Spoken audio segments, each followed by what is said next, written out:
I'm here with Chris Adams to talk about the newly released limited edition Steeple Claydon Tapes blue vinyl album. I asked for green, but they just wouldn't do it. Yeah, I know that, Chris. Why Steeple Claydon? Well, the band used to play a gig in Aylesbury called Friars, run by a man called Dave Stopps. Quite a famous gig, and bands like Genesis and Bowie, people like that, really helped them keep going. You know, when their careers maybe took a little dip, it was the kind of venue where you could bring in, 600, 800, maybe 1,000 people, and if you run a share of the gate, that would really help. So we used to gig out there, we used to play out there, and our roadies became friendly with some of the young local ladies, and they talked about moving out to this part of the countryside, because they said they'd been out there and it was gorgeous. So Polly and I at that point were living in Tottenham, and we fancied the idea of a country cottage. It was everybody's idea back then, kind of in rock and roll was a country cottage. So we went out and went to an estate agent, and they drove us around, and we said that if we found this little bungalow in Steeple Claydon, which is a village, maybe about, I guess, 10 miles from Aylesbury, a little bungalow called Little Rising. You're far out, but still within touch of London. Well, yeah, logistically it did become a nightmare. I mean, obviously the traffic was not nearly as bad in 73, 74 as it is now, but it was still pretty bad, and it was still a long journey. It was still about an hour to get in, an hour to get back.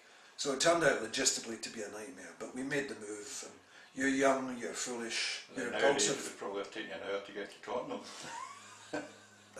I'm from Tottenham to the centre of London, yes. That's basically it, yeah. So this was just a house, it wasn't a studio? No, it was just a house. So we moved in, and we were living there, I guess perhaps about 6 months before the split up of the band. And when we came back off the road with Gentle Giant, we toured in Germany with Gentle Giant, I was burnt out basically. I'd had this collapse lung, as you know, the year before. We'd been on the road solidly for a year. There had been changes in line-up. And Polly and I went back to Steeple Claydon, and there was no phone in the house. So we were kind of incommunicado for about a week or 10 days. And then we got a telegram from Charisma, the record company, saying, contact us if we stop your wages.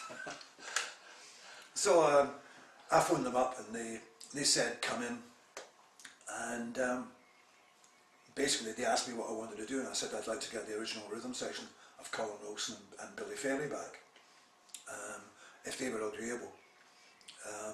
And they said, well, let us think about it. In the meantime, you go out to back to Buckinghamshire and start writing songs. Let's see what the songs are like. So we went back out to Steeple Claydon, and in the little house I had a little tape recorder, a little setup. It was basically a twin track, so you recorded in one track and then you bounced to the second, and you could put bass, whatever else on.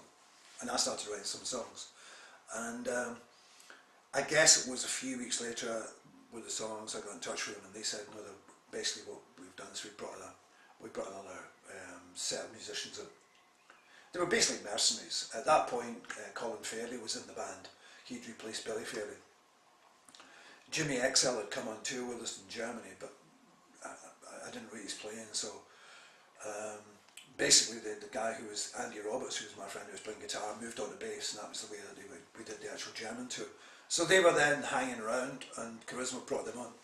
As I understand it, they didn't sign them as actually recording artists, they just gave them wages. So they were mercenaries brought on board. And I was presented with a fait accompli, by which time I'd written quite a few songs. And so they basically never saw the light of day, because they began to release singles began to release singles from these songs that I'd written, like If Only the Good Die Young. And then they said, we'd like you to do an album with Chris and Polly. And we went into the studio with, much later, with Hugh Murphy. And were these tracks that you did at Steeple Claydon, were these the basis for these? Were many of the songs done on this Chris and Pauline Adams album? Yeah, but by the time it was about finished, punk was beginning. And basically, unless you were screaming at the top of your head. In fact, much more like we'd been in 1972, albeit without the punk haircuts. But if you weren't gobbing on stage and kind of like, you know, etc., etc., nobody was interested in you. Eh? Heaven forbid. So, yeah, by that time, basically, you know, events had moved on. And anyway, working with Hugh Murphy, he brought in some guys from Fairport, great players, but we'd always had that kind of slightly rough, raw edge to the way we played. It was much more of a kind of expressionist. Yeah, I mean, I think at that time you were probably one of the live acts that was out on tour. Well, when Charisma were putting us out, you know, obviously Charisma had their own agency, so they had Vandegraff had split up by that time, Audience had split up, but they had Lindisfarne, Jack the Lad, Genesis, etc. But we were regarded as the most popular band out on the road, not doing the kind of gigs that Genesis were doing, because obviously they were now doing concert tours. But we were doing universities and gigs, yeah. And it was a powerful live act, because obviously if you saw us back at the time, yeah, there was a huge amount of energy with Graham's incredible playing and Pauline dancing around the tambourine. It was a great show. But because of the lack of management, I think when you've got a band like that, you've really got to kind of give them time off, let them recharge their batteries and start again. And so there was no strategy. It was really all a question of like, stay out the road as long as you can, pay your dues, and then obviously you'll kind of garner an audience.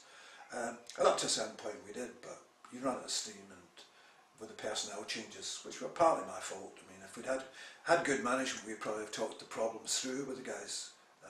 But there was no management, so it was left to me. Yeah, I mean, that's sort of more down to the structure of Charisma, wasn't it?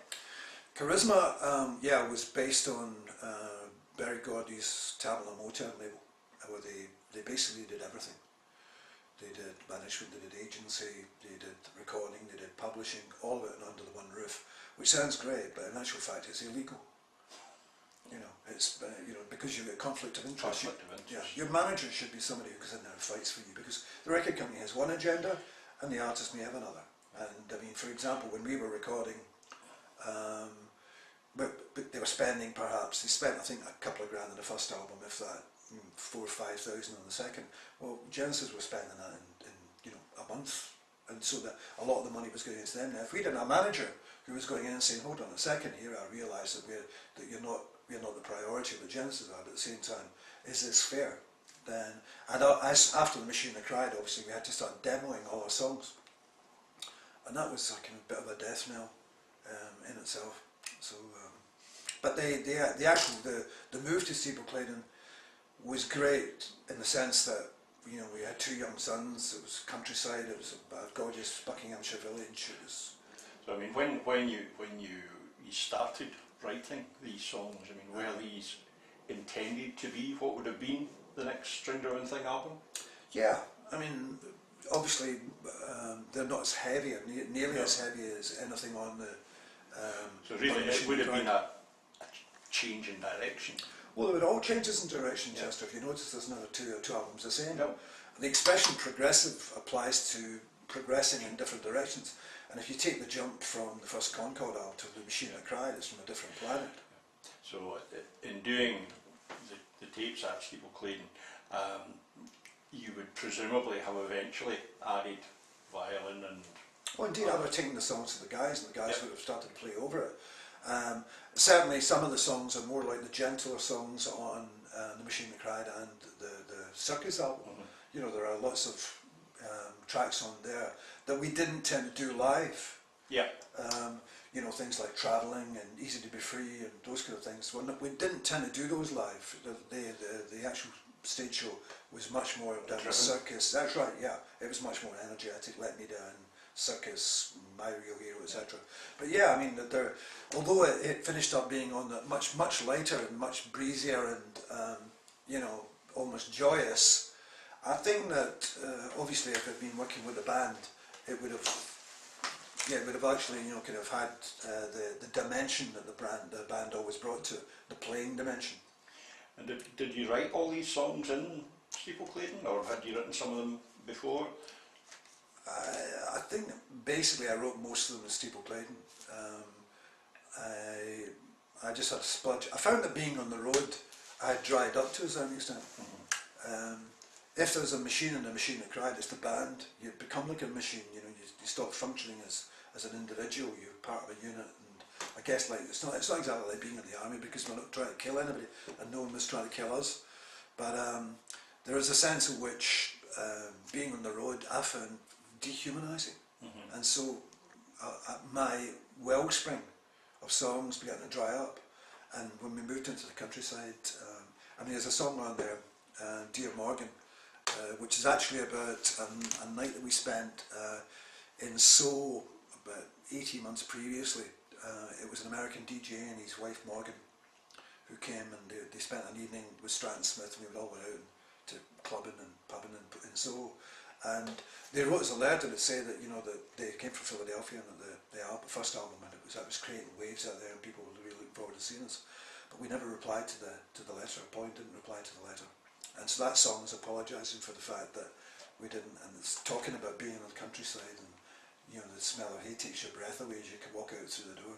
So it's very redolent of an English countryside. In New York, was that written when you were there with Genesis, or? No, it's basically I've written on the back of that. Back of that. Yeah, it was obviously just one of these things that had an impact upon me, as any, you know, great city like that would. Yeah. Patch it up, was that intended to be a hidden message there? Well, probably if we had stayed on the road in the band, Polly and I would probably finish splitting up, I think, actually, because it's just, as I say, it dehumanises you, and the reasons that you have for actually having a good relationship begin to disappear. I can't think of one band, you know, whether it's Fleetwood Mac or ABBA or any of these other bands where married couples managed to kind of outlast them. I mean, I think in the past you've used the expression to me that the band didn't break up, it broke down. Oh, well, yeah, actually that's a line from Robert Fripp. When he went to America, they went through a disastrous tour, which he said the van broke down, the sound broke down, the band broke down. So obviously, apologies to Fripp fans. But it's nice to see that these tapes have been resurrected and presumably remastered, or? Yes, they have been remastered, and obviously it's down to Chris Hewitt and Ozit. The sleeve notes are done by Pete Frame, who lived in one of the villages next to us. Yep. And I remember him bringing John Otway along to the house one day, although at that point John Otway could have been Pete's roadie for all I knew, but you know. Yeah, and Pete Frame, who did the various Rock Family Trees, Exact magazine. Yeah. So, and he came along and visited us in the house and heard them, and he was always going on to me saying, "You what happened to these songs, Chris? You know, why have they never come out?" So now they have. So now they have 40. Yes. 40 years later. 40 years later, exactly 40 years later. Okay. For the moment, thanks a lot, Chris. Cheers.